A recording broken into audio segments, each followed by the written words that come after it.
राज, जो शहर में बेतरतीब चीजें जमा करने के लिए बदनाम था, उसे बिना निगरानी वाली चमकदार चीजों पर नजर रखने की आदत थी। एक दिन अपने पड़ोसी के आंगन से गुजरते हुए उसकी नजर एक चमकते हुए पानी के बर्तन पर पड़ी और वह उसे उठाने से खुद को रोक नहीं सका। राज को क्या पता था कि ऑफिसर शर्मा, जो पड़ोस का एक मेहनती पुलिस वाला था, हफ्तों से उस पर नजर रखे हुए था। उसे छोटी मोटी चोरियों में शामिल होने का शक था।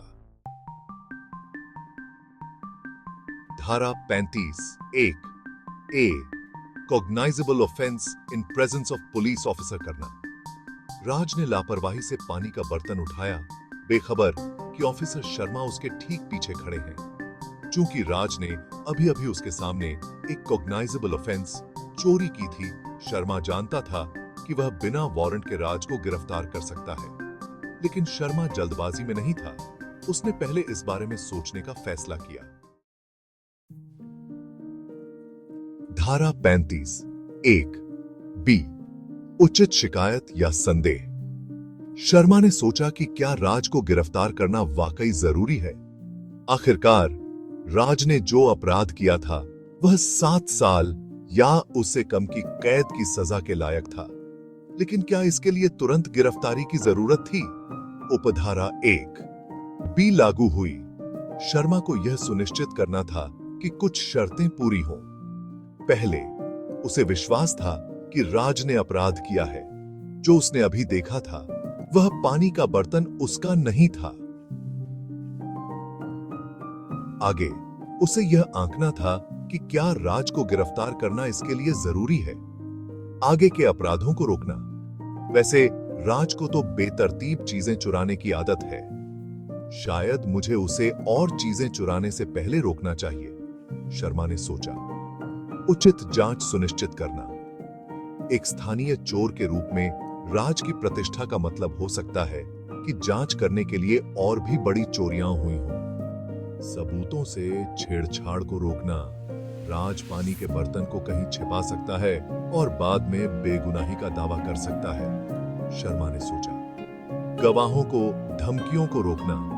वैसे यह कोई गंभीर धमकी का मामला नहीं था, शर्मा ने फैसला किया। राज पानी के बर्तन के लिए किसी को धमकाता नहीं। कोर्ट में पेशी सुनिश्चित करना। राज थोड़ा चालाक होने के कारण अगर उसे अकेला छोड़ दिया गया तो वह कोर्ट के समन से बच सकता है। इन सभी बातों पर विचार करने के बाद शर्मा ने फैसला किया कि तुरंत गिरफ्तारी शायद जरूरी नहीं है। राज कोई बड़ी चोरी की योजना नहीं बना रहा था।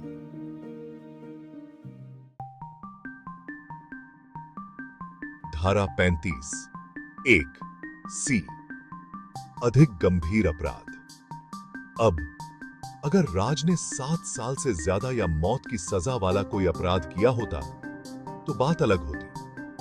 शर्मा को उसे गिरफ्तार करना ही पड़ता, कोई सवाल नहीं पूछा जाता। लेकिन यह एक छोटी चोरी का मामला था, इसलिए शर्मा को नहीं लगा कि राज के अपराध के लिए इस स्तर की प्रतिक्रिया की जरूरत है। धारा 35(1) डी से जे, गिरफ्तारी के अन्य आधार। शर्मा ने बाकी सूची को पढ़ा। राज राज्य द्वारा घोषित अपराधी, मैटलब प्रोक्लेम्ड ऑफेंडर नहीं था अभी तक। उसके पास पानी के बर्तन के अलावा कोई चोरी का सामान नहीं था। वह किसी अधिकारी को बाधा नहीं दे रहा था या हिरासत से भाग नहीं रहा था। राज सशस्त्र बलों यानी आर्म्ड फोर्सेस से भगौड़ा मतलब डिजर्टर नहीं था, और न ही उसने ऐसा कोई अपराध किया था जिसके लिए उसे प्रत्यर्पित या एक्स्ट्राडाइट किया जा सके। वह नियमों का उल्लंघन करने वाला रिहा हुआ अपराधी नहीं था, और किसी अन्य पुलिस अधिकारी ने राज को गिरफ्तार करने के लिए कोई अनुरोध रिक्वेस्ट नहीं भेजा था। राहत की सांस, तो वहां गिरफ्तारी के लिए तुरंत कोई लाल झंडे नहीं थे। धारा 35(2) नॉन कॉग्निजेबल ऑफेंस।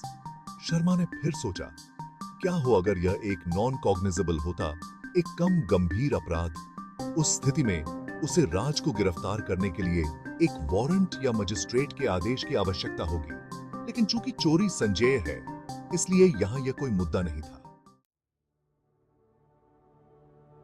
धारा 35 उपधारा 3 नोटिस जारी करना। अभी भी राज को गिरफ्तार करने के बारे में अनिश्चित शर्मा ने एक नरम दृष्टिकोण अपनाने का फैसला किया। उसे गिरफ्तार करने के बजाय शर्मा ने राज को बाद में पूछताछ के लिए पुलिस स्टेशन में पेश होने का निर्देश देते हुए एक नोटिस जारी करने का फैसला किया। इस तरह राज तो बख्शा नहीं जाएगा, लेकिन एक छोटी सी चोरी के लिए रात जेल में भी नहीं बितानी पड़ेगी। धारा 35 उपधारा 4 पालन करने का कर्तव्य। जब शर्मा ने नोटिस दिया तो उन्होंने राज से सख्ती से कहा, तुम कल थाने में आना। उपधारा 4 के तहत इस नोटिस का पालन करना राज का कर्तव्य था। धारा 35 उपधारा 5 पालन करने पर कोई गिरफ्तारी नहीं। शर्मा ने राज को याद दिलाया, अगर तुम इस नोटिस का पालन करते हो और थाने में आते हो तो मैं तुम्हें इस पानी के बर्तन वाली घटना के लिए गिरफ्तार नहीं करूंगा, जब तक कि मुझे तुम्हारी गिरफ्तारी को सही ठहराने के लिए नए कारण न मिले। अनिवार्य रूप से अगर राज ने नियमों का पालन किया तो वह गिरफ्तारी से बच जाएगा।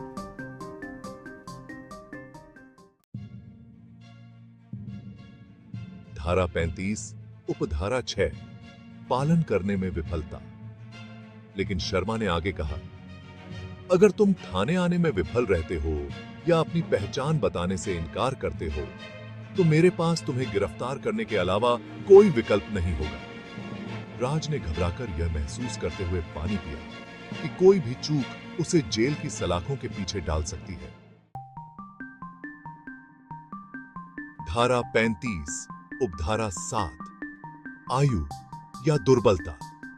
शर्मा ने फिर कुछ देखा। राज, तुम्हारी उम्र क्या है?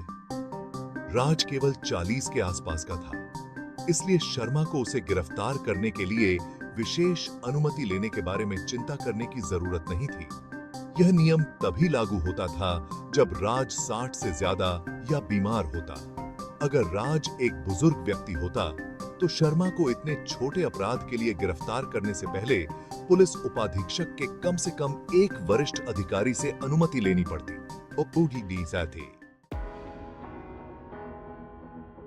समाप्त राज का सबक। अंत में शर्मा ने राज को नोटिस और एक सख्त चेतावनी के साथ जाने दिया। मैं थाने पहुंचूंगा ऑफिसर, मैं वादा करता हूं। राज भागने से पहले हकलाया।